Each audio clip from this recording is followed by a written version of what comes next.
Hey, welcome back to the podcast. Today, I'm talking to Will Stevens. Will is the founder of Gain Growth Consulting, where he helps start and scale ups go to market. If it's managing growing pains or avoiding them altogether, Will works across systems and strategies to help companies develop and integrate cultures of performance to achieve profitable growth. And you know, we're all about that here at the podcast. And Will is on a mission to clarify the layers of go to market strategy to give companies peace of mind in their profitable growth. I'm excited for this convo. Hope you enjoy it.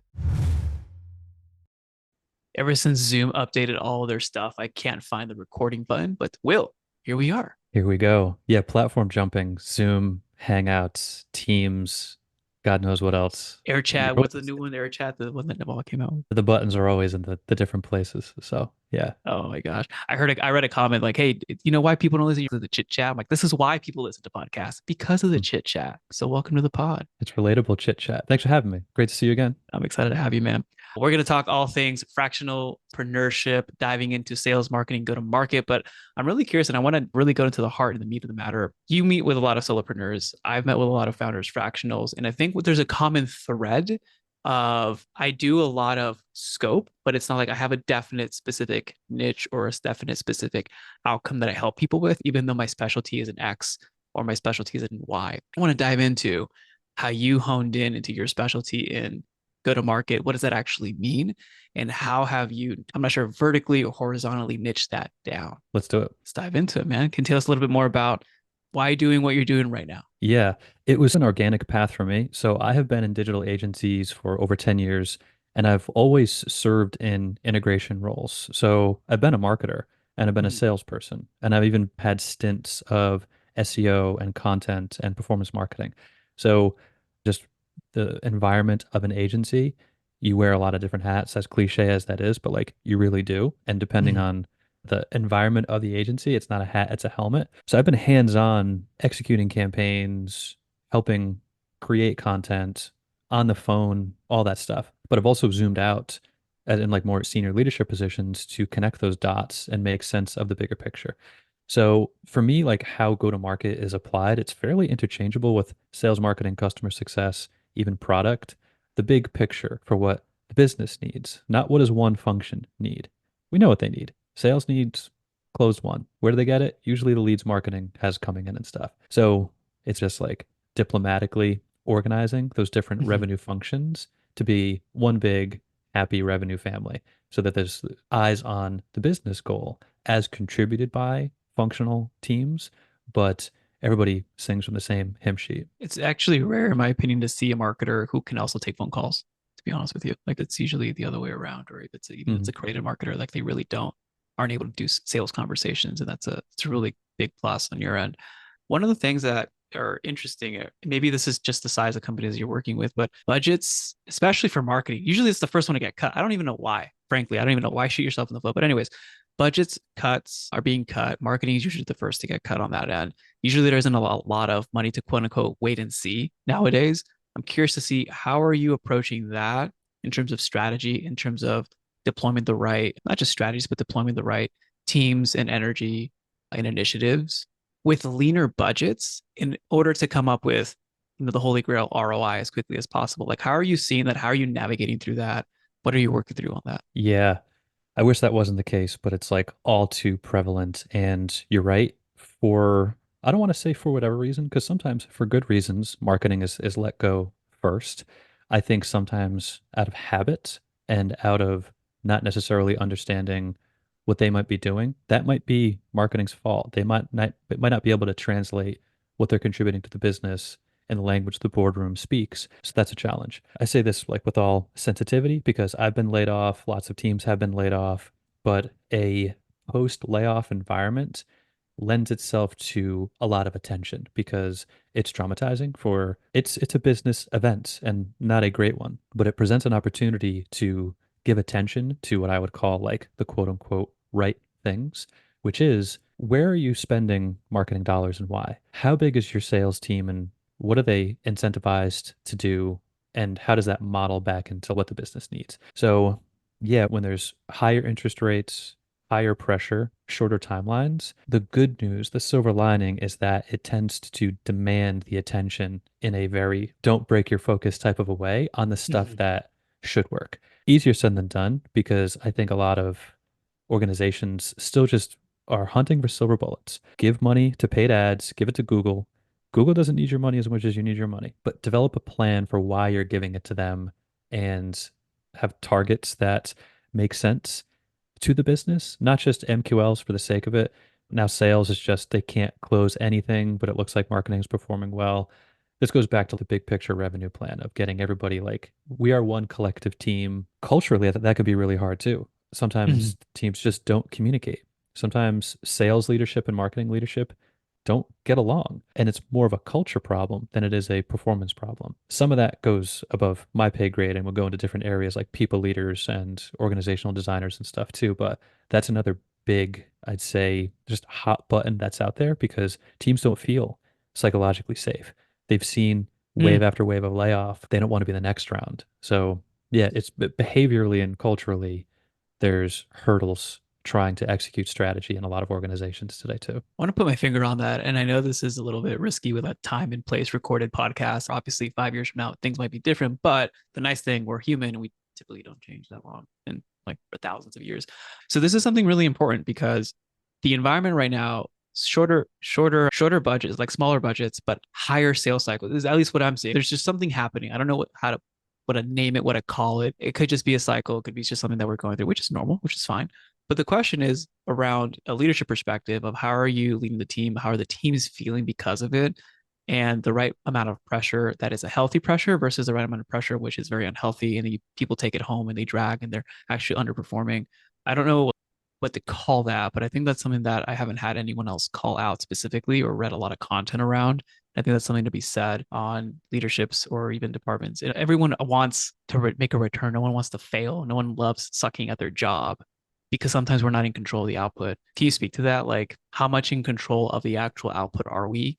And is control an illusion when it comes to predictability? Because I notice people say, oh, this is the most predictable path. Is it really, though? Is that the most predictable path of control? Like, we can control certain things, but I don't Hmm. want to talk in circles there. That's a big question. Yeah, I think the phenomenon of luck probably plays such a dramatic variable. I mean, frankly, anything like you and me talking today, we got lucky. We found each other, we hit it off, we've connected. But like, how many millions and millions of lottery tickets did we have to win to cross each other and then be here today in the first place? So I think the phenomenon of luck that's out there is Mm-hmm. probably, you can't sell that to the board. You can't sell that to the team of, hey, just go out there and get lucky. So now you have to say, go out there and do your best. What can you control? But yeah, I think it's one thing that we probably don't talk about enough of Mm-hmm. if you and I started, we did everything that Apple did, everything down to the molecule, it probably wouldn't work for us today. Apple's a phenomenon. And they worked hard and they had incredible products and all that stuff. But even if they did it all over again, who's to say it would work for them too?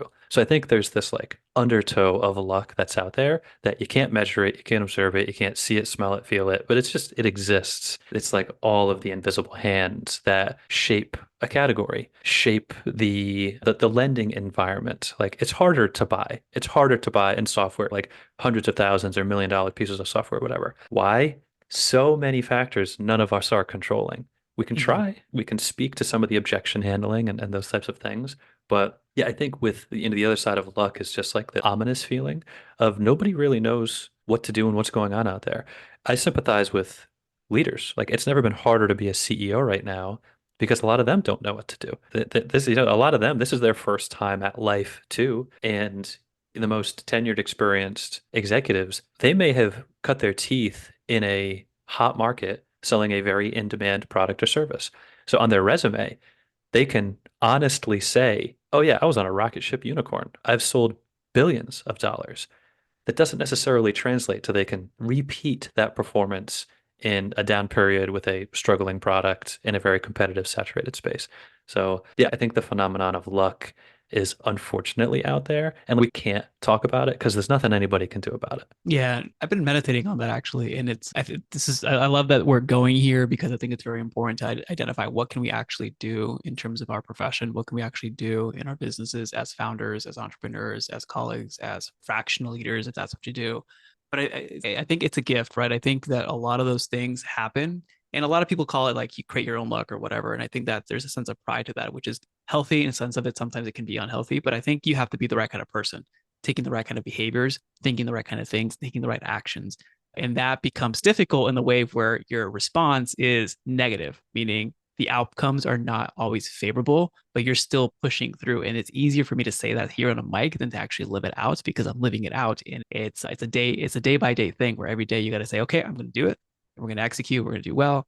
But I have to be that kind of person. I think that's all we can control. Are we taking the right behaviors, thinking the right things, being the right kind of person so that we can put ourselves in situations or situations can happen where maybe we're prepared for that swing of grace, that swing of gift. You call it luck. But like the whole idea is that's what we can really control. Now going back to what about the KPIs? What about like our revenue report? What about I've done that. And I know that was in 22, I was in house helping a team scale as a leader, CRO. And the naming that was used back then is wartime CEO, like wartime leadership. And I'm like, yeah, it's not fun, bro. Like even just thinking about that. And I think that can also wear off because you're also leading other humans. But on in that note, going back to the bigger picture of empathizing for the team, understanding what can we actually control, and then let's translate this now like into some of the business aspects because we usually tend to go to quote unquote lowest hanging fruit. It's just easier to execute, but it could be just spend money on ads. We always know ads work. Spend money on this. We know this works. Tell me more about how you're seeing. Well, we can talk about that point of being the right kind of person, but then also translating that into activity within a business. So one thing is just an audit. So I like to look at current actions and desired outcomes. So if a company is saying we are customer centric and the customer service records would prove that they are not. It's like, okay, you either are or you are not customer Mm. centric. So if you're saying that you are, we know what to focus on. We need to develop the customer success team. We need to be a bit more friendly with our terms and conditions and our contracts. We need to be a good partner to them, not just we are the center of the universe and everything comes to us. So it's just mapping what do you need to do and what are you saying you want to do and what are you actually doing. I use a lot of like health and fitness analogies. So if someone is like, hey, I want to get in shape for the summer, I want to lose 30 pounds. It's like that great. That's awesome. Yeah, health is important. Talk to me about what are your habits and lifestyle like? I eat pizza and cake and ice cream all day, every day, and I don't get off of the couch. Okay. Are you serious about losing that weight? If you are, there's behavior modification, habit modification. You got to do some hard stuff. If you're willing to do that hard stuff, now we can go to the whiteboard and develop a plan. Okay, a reasonable amount of weight to shed might be X over Y days, and now we just execute. So great, go to the gym tomorrow, try and not eat so much pizza, cake, and ice cream, and we'll check in, we'll see how it's going. So it's looking at what are you actually doing and what do you need to achieve. Sometimes just coming in as a third party, that stuff can be obvious. Mhm. Of, yeah, we are spending a ton of money on a booth at an event that we don't have any buyers even going to. We go to it because it's like a party for our team and we have a big happy hour. And so spend the money on a happy hour. Do you know you can save the 100K on the booth and reinvest that into anything else, whatever you want. So yeah, it's like determining state of the state and then mapping out what are some small moves and next steps towards the things that you're saying you want to do, or having a more honest conversation about what will we prioritize we should do. So if we're going to be customer centric, if we see that as our big bet and a high leverage activity for the organization to focus on, we need to act like it. How do we act like it? We develop this plan to get off the couch, stop eating pizza, and be friendlier on support calls, resolve help desk tickets within a reasonable amount of time.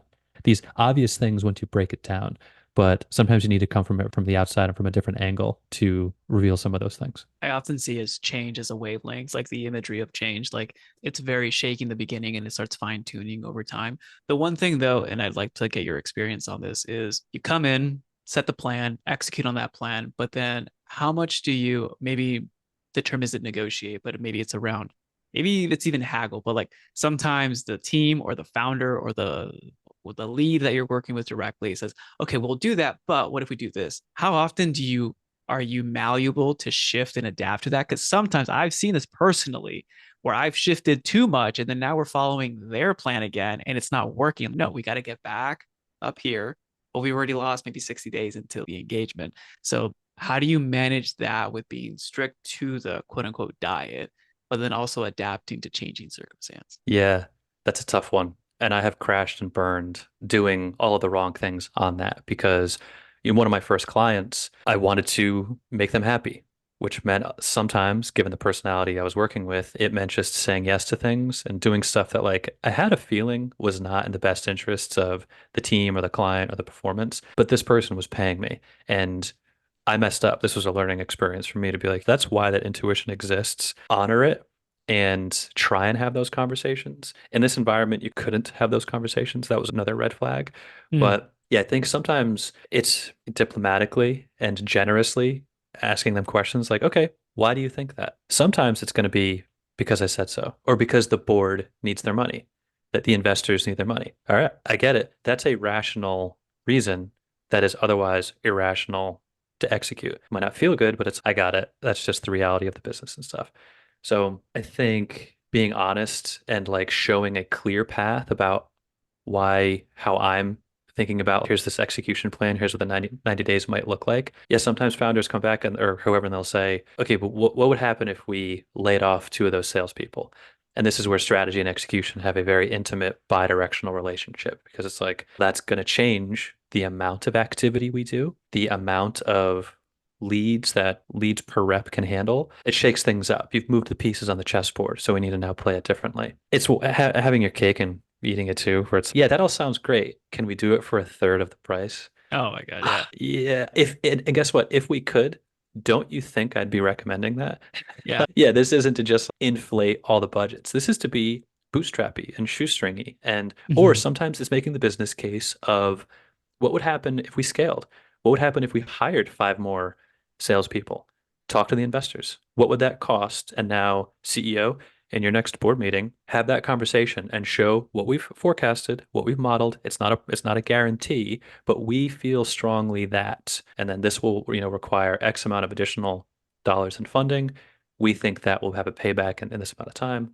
So we can get a bit mathy, but sometimes it's negative of that where it's okay, we're cutting budget, we're cutting headcount, we're cutting timelines. This is just really not going to work. But sometimes it's developing the business case on the other side for growth, to scale, to go back to the investors to get more money instead of having budgets pulled and the C-suite is floundering. So it can go on both sides of it. I completely agree. And I don't want to just like name names without saying this isn't full empathy, but sometimes there is like that. And this is not in a bad sense. Like it's sometimes, oh crap, we got to actually cut costs, but it could come out of a scarcity mindset versus what's the actual opportunity here. But then sometimes when those opportunities may not pan out, circumstances, outcomes, whatever, outside of the control, it may seem like we got to go back to the negative and the costs. Business building a business case of it's always been important when I work with clients that we make sure that we build the right case when we're pitching or we're working internally, et cetera.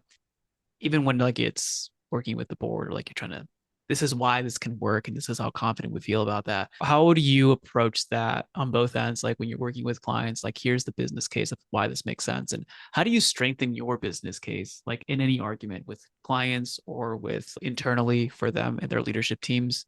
Because I think it's never been a more important time to be able to articulate clearly what we need to get done, why it needs to get done, and what's the actual value and outcome towards that.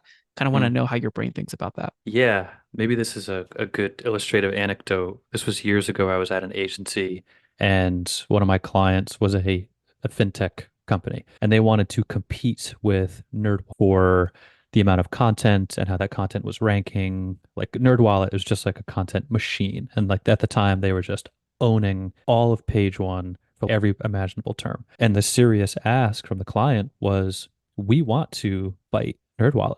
So what would that take?" And I was younger at the time, and I remember thinking like, this is so ridiculous. This is going to cost so much money. This is going to take so much effort. So me and my team, we just looked and it was like, okay, the net was NerdWallet has something like 200 full-time writers on staff. So then multiply that for what a good writer can ship in a given month to just show you're paying top dollar for these good writers, and they're busy, they're churning this out. So it's like quantifying this universe of what we could share back to the client. I remember at the time to call them out for how ridiculous we thought this would be. The takeaway was we presented this to them and they were like, okay, we'll talk to the executive team. So what we put on the table was like a tens of millions of dollars developing business case. And at the time I was like, this is so ridiculous. Who can they do that? Yeah, it was cheaper interest rate. The borrowing environment was a lot different then, but they took that to their investors. So I would say don't let your own expectations on how like absurd a business case might be jade you in the recommendations you might make because for all like this fintech client back in the day, they were able to go and have just a very serious conversation with their equity partner to the tune of tens of millions of dollars, right? So I Wow. had never given recommendations on that magnitude before. To this day, I'm sharing it now because it's still just like such a crazy one for me. So I think, yeah, don't allow your benchmarks to constrain some of the audacity with some of the recommendations you might make, Mm, or frankly, just to show them the magnitude and therefore the absurdity of look, like you guys are, you're bootstrapping. If let me put this into context for you, Kenny needs to spend $20 million this year just on the content. If that seems absurd to you, let's agree we don't do these absurd exercises anymore. Unless you do have a new investor partner, in which mm, case tell us and we can that was one of my big takeaways of be honest about it. And in this case, it was like it felt preposterous, but it was received very well. Of thank mm, you. This is what we need. We'll go have this conversation now. But I was almost feeling I felt it was ridiculous because I hadn't had the experience dealing with those types of numbers before. And the client did. The client had probably hundreds of millions that they had available to them. So we inhabited different worlds, and it was a very eye-opening experience for me to understand their world. So try and understand your client's world as best you can. And I think that's interesting because it does mirror a lot of what the client believes can be possible and isn't possible. And this was the unusual case where they believed more than us, crazy marketers. So how do you know? Because sometimes, frankly, I just direct. Sometimes the client is maybe unaware of possibilities more than you are, and sometimes they don't even understand how marketing works. Sometimes they might be too analytical and close to the financial sheets, closer than you, and they're very careful with that. How do you model your business case towards the founder, especially if it is a growth requirement, which most cases it is, where we need to spend a little bit more to make a little bit more, not because we want to spend money for the sake of doing it, but because sometimes things require extra effort, more personnel, more energy. Yeah, it depends on what the business needs. So at the moment, this profitable growth is now in vogue because companies need to act like companies and have net margin. So sometimes the business is just, look, we need to bring our 2% margins up to six or something. And it's like, okay, we know we're not necessarily looking exclusively at new clients, like new acquisition and stuff. We're probably better off looking at existing clients and retaining them. So now Mm-hmm. we're at least isolating where this is coming from. It's on the other side of closed one. That's a paying customer. Hopefully, it's recurring revenue. Where are your whales? Where can you grow and monetize and cross sell, upsell? Who do you need to retain? And what's your timelines for that? So I think it's coming back and isolating. Okay, what does the business need? Does it need more revenue? Then we know we're not probably looking at the total bottom line of the balance sheet. We worry about that another day. Or is it? Then we're probably less focused on frantically trying to convert every possible new customer. We should still be mindful of that, but we'd have a lot more opportunities looking at the cash flow already coming into the business and how the business is handling it. So I think it's understanding what the business needs and then trying to isolate it on the balance sheet, but then in context of the teams, the category, even things like consumer behavior, less so in B2B, but I've done like e-commerce and B2C agencies too. And you need to just have hard conversations of, look, the entire category is contracting. I had a denim client. This was over COVID, and it was like high-end denim. People are wearing sweatpants for years. No one's wearing their cute denim out to date night. There's no date night. Restaurants are closed. You have to face the reality of what's going on at the level of like spending and Mm. then consider that with your own business model too. I like the, without using the cliche term holistic, but I really appreciate the three-dimensional view, not just in the business, but also financially, but also category or what's happening in the market, where's behavior and consumer behavior have like changing and shifting. I think that's very important. What's the one thing that you wish all of your clients did? What's that one unique thing that everyone should be doing, but they're not? Wow. Processing, because that's a huge question. I think seeing the big picture, this is easy for me to say. right? Because I don't have investors breathing down my neck. But that does become the job of a CEO and someone who like might have accepted funding or whatever, is setting expectations that could be lofty, but not so lofty that the term Pyrrhic victory comes to mind. And that's you've won the battle, but your army is so physically defeated that they can't go on to fight another battle. So it's almost that win wasn't a win. Okay, yeah, Mm. like on paper that was a win. On paper, last quarter you scraped by. What about this quarter? Toast. So thinking beyond the immediate term, and then I think thinking beyond the one little bubble that they see. It's like we just talked about a holistic view. Even psychologically, what might your prospects be feeling in your category? You look at some software categories, it's saturated with not very good options. And a lot Mm. of them look the same, sound the same, homepage reads the same, they're indistinguishable. Put yourself in your buyer's shoes and like people don't want decision fatigue. They want clarity. So give them that clarity. Stand out. Position yourself and differentiate yourself so like you have a chance of winning.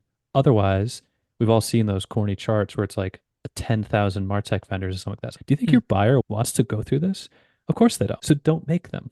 Be a little bit different and be a little bit more generous in how they buy from you instead of just thinking how you want to sell to them. I appreciate that thoughtful response. That was a couple things. I think you asked for one. I might have just No, but it listed off stemmed from the three. main. It stemmed from the bigger picture, which it's easy, like you mentioned, to say, but I think it takes an exercise or at least maybe a couple of days of reflection to make sure that we can see that bigger picture. Switching gears briefly, and I think this is to be pretty fun.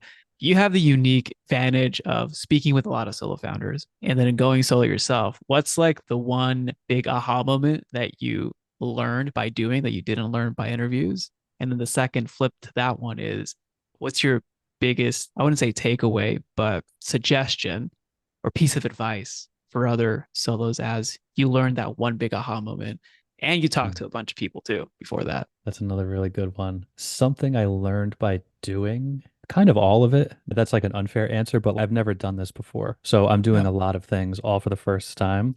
Something more specific, and this is ongoing for me, is just how hard it can be to niche and message and position yourself. And I got very caught up in following influential voices like out on LinkedIn who I think are great. They're brilliant.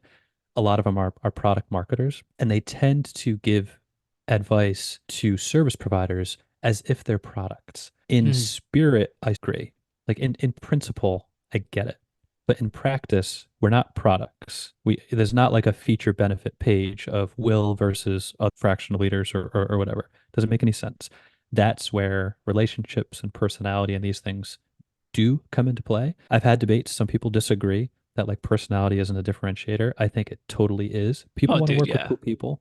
I'm like, what are you talking about? Show me who you're friends with, right? Like you're friends with them because you enjoy their company. They're cool. You've developed trust. There's parts of their personality that stand out to you that you connect with and have chemistry with and all that. At the level of business, a lot of people just want to do business with similar people or even complementary people. Not so similar where it's, okay, we're all just agreeing with each other, but you need to have a bit of an attraction and a chemistry of like how we do business together. So I personally do think be yourself and be true to your personality and find people who are attracted to that. But trying to message that and trying to like get out the scalpel and niche that and position that, it was brutal for me. And I'm still going through it because at the time we're filming this, the market gives you signals about who you are too.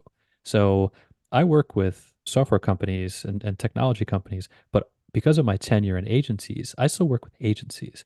So I say that on this podcast. I don't say that on my homepage because it would be a bit too, who is this guy? Yes, the software startups and agencies. What? Who are you for? Be okay with that because I do have relationships there. There are projects and opportunities that are there. I do like the work. You don't need to put it on your billboard. You can still do that stuff, and it doesn't mean, oh my gosh, I've done such a terrible job at niching. You can still plant your flag and say who you're for and what you do and mind your own business and do some other projects. So to me, I felt very conflicted doing that Mm. stuff, but then you just live with it. So I guess that may also be my piece of advice of honor your feelings and what feels like good work, get to work. You can't just do that forever. Be Yeah. like, oh no, I'm not ready yet. I have to really refine this personal positioning statement until I get it so perfect. You know what? It's going to change First Mhm. of all, it's not going to be like that forever. So advice is put together one that's good enough, test it in the market and get to work. And then just be open to the signals for what the market might give back to you and try and price them back into what you might offer back to the market. Dude, that would have been so useful for me like 3 years ago. It's brutal. It's brutal. Yeah. See, even so, I think it's almost and if you're going through it, it's gonna be okay. Like Yeah. you've acknowledged you've been through it. I think everybody I've spoken to says the same thing. It's really hard. So not everything has to feel good. Don't Yeah. don't feel good. Don't feel good. Like for a little bit. Keep pushing through it and you'll figure it out. No, I love that. For everyone listening, where's the best place for people to one, thank you for being on and learn a little bit more about what you're up to? Yeah, thanks, man. I'm on LinkedIn. I'm pretty active there. You can search me by name, Will Stevens, founder at Gain. You can tune into my podcast, Solopreneur Stories. I have great guests like Raul, who's graced the microphones and come on. You can check out my website. It's Gain Growth Consulting. You can book a free strategy call for my LinkedIn profile. So I'm out there on the internet. Yeah, no places where I probably can't be found, but check me out on LinkedIn. That's where I'm the most active. I love it. I'll put those links on the show notes. Will, thanks again, brother. Thanks so much. Thank you for listening to the podcast. If you'd like to get more of these podcasts, please go ahead and subscribe to wherever you're watching or listening to the pod. If you have any suggestions or questions that you want me to answer on the pod, or you have a guest that you want me to interview, please go ahead and email me all of your suggestions and questions at podcast@dogoodwork.io. That's podcast@dogoodwork.io. If you'd like to give me public feedback, you can go on Apple Podcasts, and from there, you can leave up to a 5-star review. I would greatly appreciate that. If you like more free resources where you can get my best strategies to help you increase your company's performance and scale profitably, you can get handpicked articles to propel your growth, and you can get trainings and discussions that I give freely online, as well as low-cost resources such as my books and guides. You can get all of that by going to dogoodwork.io/free-growth-resources. 90% of all of these resources are not behind any email opt-ins. You can get instant access by going to dogoodwork.io/free-growth-resources.